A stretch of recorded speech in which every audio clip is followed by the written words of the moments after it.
What's up, guys? JD at JD's Custom Buggies. Just did a little work on the 17. It's a new buggy to us, an MBX, and it's a Hammerhead GTS. It's actually your first year. It's 2011 because it doesn't have internal reverse yet, but what we did was a blaster shock conversion. We had to make some custom tie rods for it. Found out some things about Hammerheads I didn't really know before. So I ended up doing a blaster shock conversion, front and rear, and making some longer tie rods for it, and then we just put some front shoes on it. So some new ITP 10-inch aluminum A6 rims with some GBC XC Master tires on it. So she should be ready to rock. I'm just going to turn the camera around and I'll walk you through it real quick. So in the rear, these are shocks off a Yamaha blaster. Actually, Dave Abel, the owner, we had looked on eBay and he found some links. They're fairly inexpensive. I don't know if he got them the same place where I get mine because I just looked for the cheapest, but I mean, I believe he got them for like $39.99 a set, which is pretty on par. I mean, I've probably bought 8 sets at $40 a pop, and for the money, you can't beat them. So what we had to do is, I think I've mentioned on videos before, the bosses are wider, the mounting points, so I had to cut the outside tab off. I made a new tab, kind of put a bend into it, so it's basically welded to the tub and the tube over there. Then on the bottom mount, I actually had to move it back a hair. I believe about an inch total, so we moved it back. There's still I'm fine doing that because it's still nowhere near the axle, and you do want to.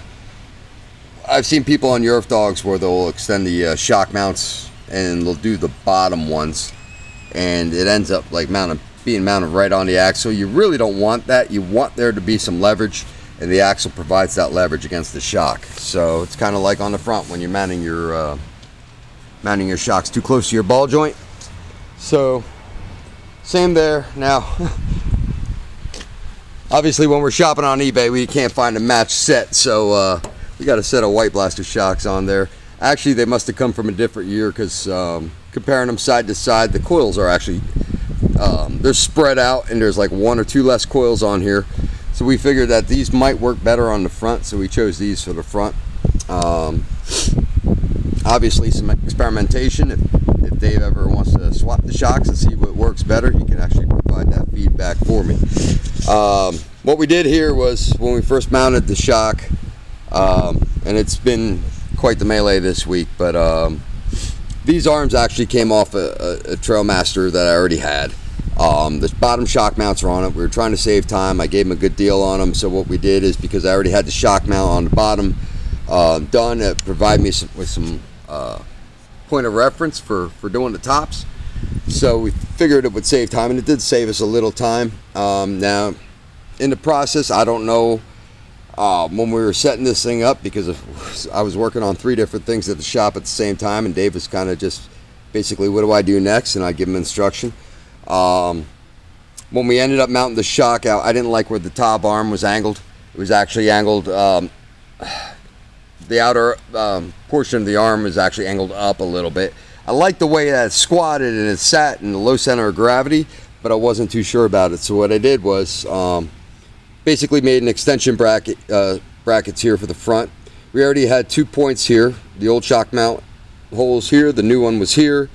So that gave me a place to bolt it to. I don't have to worry about these brackets spinning or moving or whatnot. And then I drilled another hole to basically just give the shock an extra inch of length, and that got us back to an A-arm angle that was more normal. What's better, I don't know. We might actually stumble on that, but what it does give is, again, it gives him some adjustability. If he wants to kind of knock the brackets off, he can remount the shock back here and try that out and see what works better for him. I mean, we were kind of on the brink of, do we leave it alone or do we do something with it? And I said, well, I'll make something that'll actually bolt on and off, and we can kind of play with it.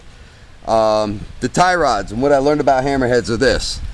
Trailmaster Blazers have a longer tie rod than stock. All right. Apparently, the Hammerhead Platinum has a longer tie rod than that, and what it has to do with is, on the Trailmaster, the rack and pinion is mounted lower, and by being mounted lower, it's actually closing the distance between the tie rod end and the rack.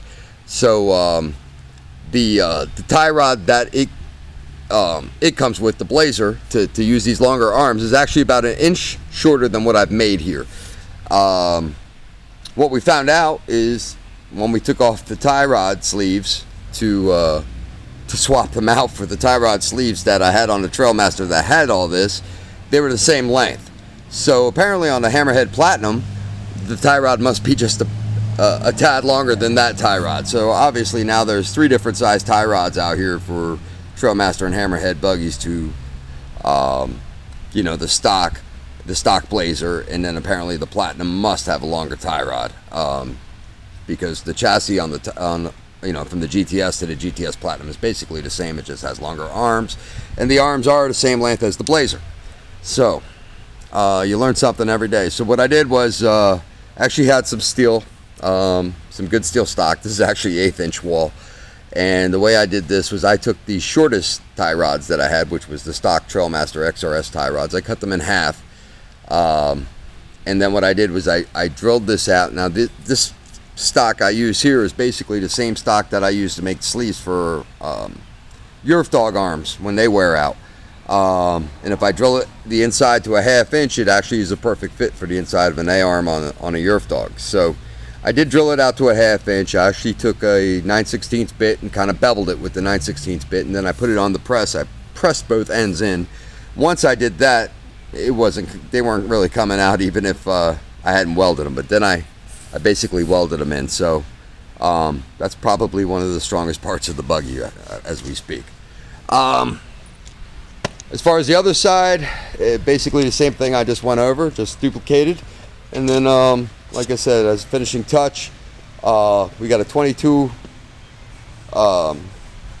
710 GBC XC Master tire, excellent tire.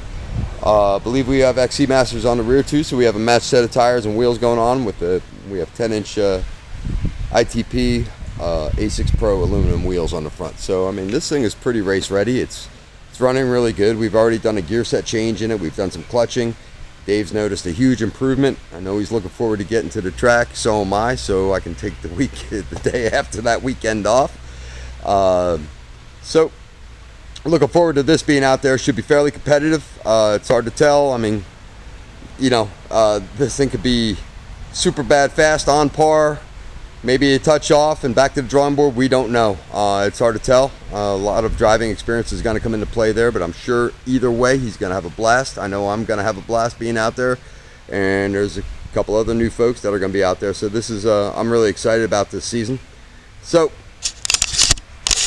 that being said, if you like what you see here and if you're learning anything, please hit the like button, leave comments. If you have any questions, feel free to do so. MBX, the weekend will start for us as part as the, let me say that again, MBX will start for us as part of the i4MX series starting next weekend. That'll be the weekend of the 20th to 21st, and race day is the 22nd. Pretty sure that you can go to i4MX 2020, do a search on there, and you should be able to see the entire day live streamed on the National Sports Broadcasting channel there. We'll also, that following week, we'll be posting GoPro vids. I'm going to walk around, maybe do some interview kind of stuff, and, you know, talk to some of the drivers and riders, get them posted up, have some content for you for that weekend. So feel free, please, to subscribe. Appreciate it. And I believe we're on the 240 mark, and when we hit 300, we're going to be giving something substantial away. So hang in there. Bring your friends in. If you're into off-roading kind of stuff, this might be new and fun for you. All right, guys, JD out.